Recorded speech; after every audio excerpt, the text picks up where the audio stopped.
Welcome back, everybody. Draskyl here, doing another video today. Since the last video we uploaded didn't really have much of a direction, this video is going to be all about the draft, and more specifically, just pub drafting, how to get an idea for what you guys want to do, how to pick heroes based on different situations. This goes for anything.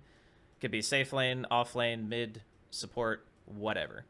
We're going to try to keep it as short as possible, but drafting is fairly complex, so we'll try to keep it probably within 30 minutes. So apologies for the lengths of the videos. It's kind of hard to fit everything into these small pieces, but we'll do our best. This is going to be a high-level pub game. I believe the average MMR of this game is 9k.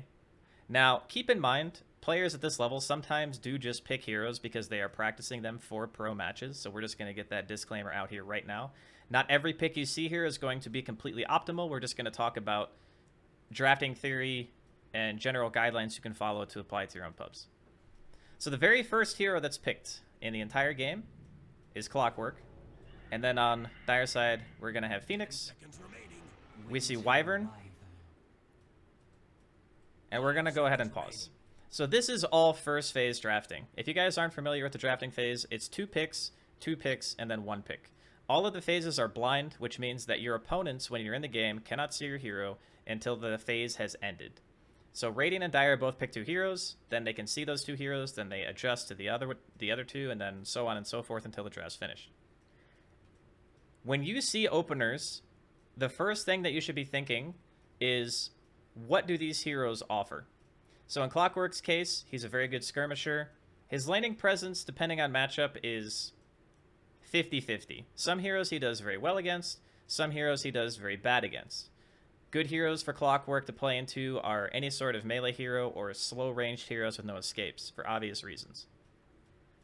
If you are playing against escapes in your Clockwork, it's going to be a bit rougher. Now Wyvern is really good at babysitting cores. You do a pretty good amount of damage for low mana cost, but you do have lengthy cooldowns on your main laning skill, which is Arctic Burn. Also, super susceptible to dispels. So if you're playing Legion and you walk to a Wyvern lane and she uses Arctic Burn on you, it just gets removed. So this hero is very weak to defensive dispels, very weak to anything that summons units, so Enchantress, Furion, stuff like that. You don't offer wave clear until significantly later on into the game. So these are things that you can use to adjust how you pick your offlane hero into this sort of opener. Now for Phoenix is relatively weak in lane until around level 3. So once you get 3, you have the 2 points and a Fire Spirits, or sometimes you see people go 1-1-1, which is 1 dive, 1 spirit, 1 laser. And then obviously the later the game goes, you're going to start getting team fight. Now keep in mind, all this stuff I'm talking about is solely lane focused. The main thing about this particular video, since people are pretty high on getting good laning phases right now, is we're going to talk mostly about the lane and not like the theoretical matchups as the game goes later. We'll make another video, maybe even using this same set of heroes regarding the mid game and then the late game and how things progress. But for now, we're just going to talk about simply the lanes to keep it, I guess, as short as we can keep it. So let's continue. So I would say, in terms of laning strength, both these teams are relatively equal. Now, we have the end of the first phase and the beginning of the second phase, which will be this hero picked right now for Radiant. I look at this draft, and my current understanding of it is that they have a nice pairing of heroes, because Pango is very good at defending Egg, and Pango is also not the best laner, but there is some synergy between these two. We don't know if this is a 3 or a 4 yet, so we'll kind of hold that opinion for later. But we know a couple things. Lots of wave clear, good way to defend the Egg, abilities that, like roll, that can not really have to care about going in and stuff. So we have a nice little dynamic here. Alright, Radiant's going to pick Doom. Now we have Viper as well. 10 seconds remaining. So at this point, neither team can see these picks. So Radiant don't know there's a Viper, and Dire don't know there's a Doom. Doom is very commonly picked as a I want to turn a hero off button, and Doom's laning phase is also pretty solid against most of the stuff that you're going to typically see in the safe lane. And since this is a more or less safe lane oriented video, Doom's worst matchups are like Razor, Ursa, Monkey King, the typical heroes that are really good at just walking into you and hitting you over and over and over again until you die. So one of the glaring issues that I already see with Radiant's lineup, and obviously even Dire's as well, both these teams do lack hard lockdown. Like Clockwork has Hook, and then they have Curse, and that's it. And then Dire really only have Pango Roll as a means of crowd control. Now, because this is a laning-focused video, you're going, okay, why are you talking about ults? But the thing is, if you don't have any laning phase stuns, especially coming out of your supports, that means your TP response is very weak most of the time. There's no Lion, there's no, Shaman type hero, even though he's not super common anymore. The heroes that are great at rotating before level 6 are usually the ones who just offer disables. Sometimes slows can be enough depending on where you're TPing and when, but one of the most stable ways to win games in pubs is just to have stuns. So both these teams kind of lacking in that regard. Obviously, we still have 2 more picks to go, so we will see what happens. All right, so now we have a TA. And this is still phase 2, so there's going to be 2 more heroes that are picked up before the end of this phase, and then the heroes will be revealed to both teams. 5 seconds remaining. All right, we got a Batrider. Your turn to pick. And then a Dawnbreaker. So now, this is the last pick phase. As most drafts go, the last pick is the most important pick of the game because you have theoretically the most information you can possibly have, right? You see all the matchups. You see basically every single lane except for maybe the safe lane matchup and sometimes maybe the mid matchup depending on what level of pub you're playing. So now if I want to go back and I want to look at the lineups again and I say, okay, who do I feel like has the better lanes? Right now, I look at Doom and I think, okay, this hero right now might have a little bit of a harder lane depending on if the Dawnbreaker goes to where he is or not.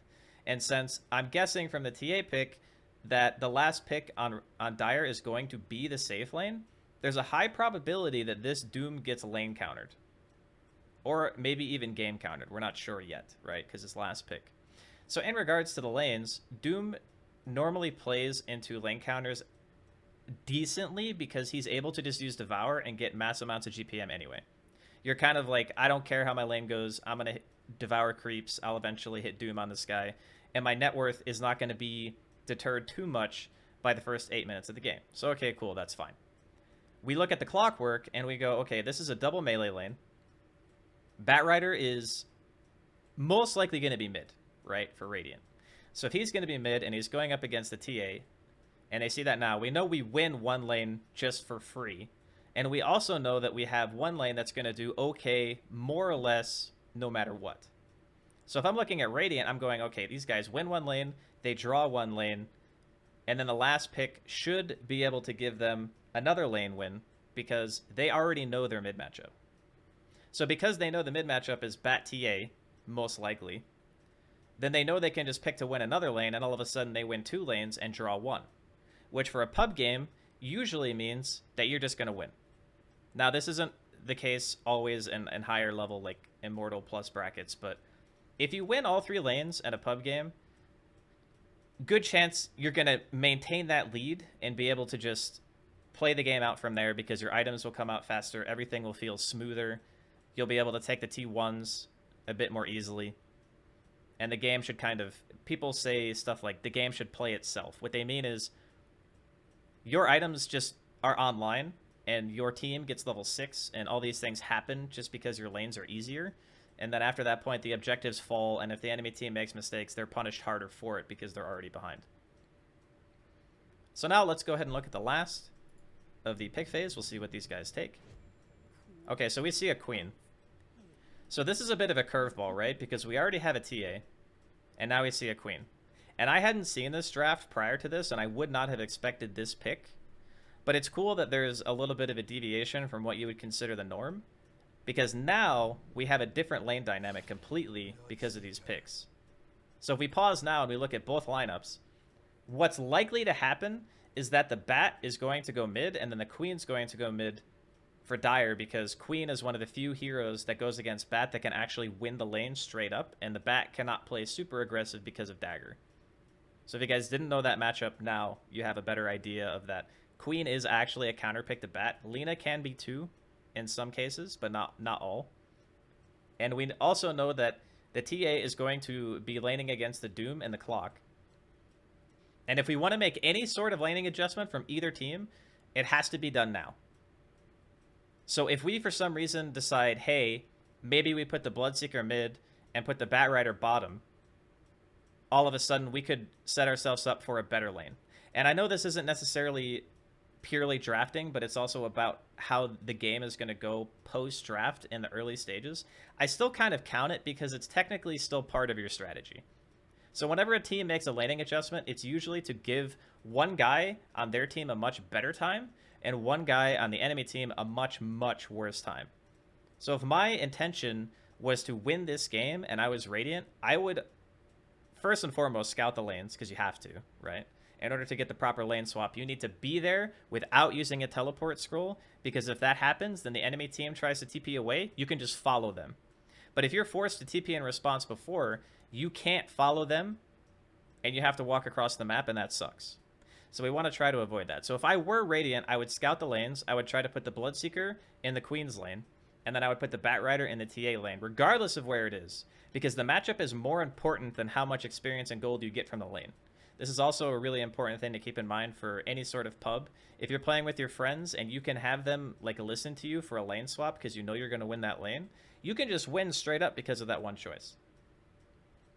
So if I were to look at the whole matchup, if Radiant don't move their heroes around and they end up doing the Bat versus Queen, I'd say the game is going to be a lot harder. And then for the first like 8 to 10 minutes of the game, now Radiant have gone from theoretically winning 2 lanes and drawing 1 to losing 2 lanes and drawing 1, which is why I mentioned the whole lane swap scenario. But the purpose of this video is hopefully to give you guys some semblance of an idea of how to go about picking. And obviously this is going to be like a multi-part series. We might use the same replay for multiple videos and talk about how the game would evolve past, you know, the first 5, 10, you know, however many minutes, and then how to think about how to itemize once you're in the game and stuff. I mean, it could be somewhere along the lines of like 4 or 5 videos, but for now, I think we can probably stop here.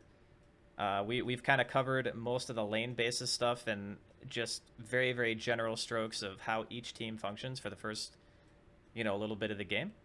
But when we come next time to this replay, we will be talking about what happens after the laning phase breaks down, and we will continue to devolve further into what is like a good pick or what is a bad pick, and just generally how to gauge what your team needs at every point in the draft. But hopefully you guys have learned a little bit of something about Dota today. Thank you guys very much for tuning in. If you guys want to catch me live, you can do it at twitch.tv/Draskyl, same as the YouTube page. Hope you guys are having a great one, and we'll see you soon.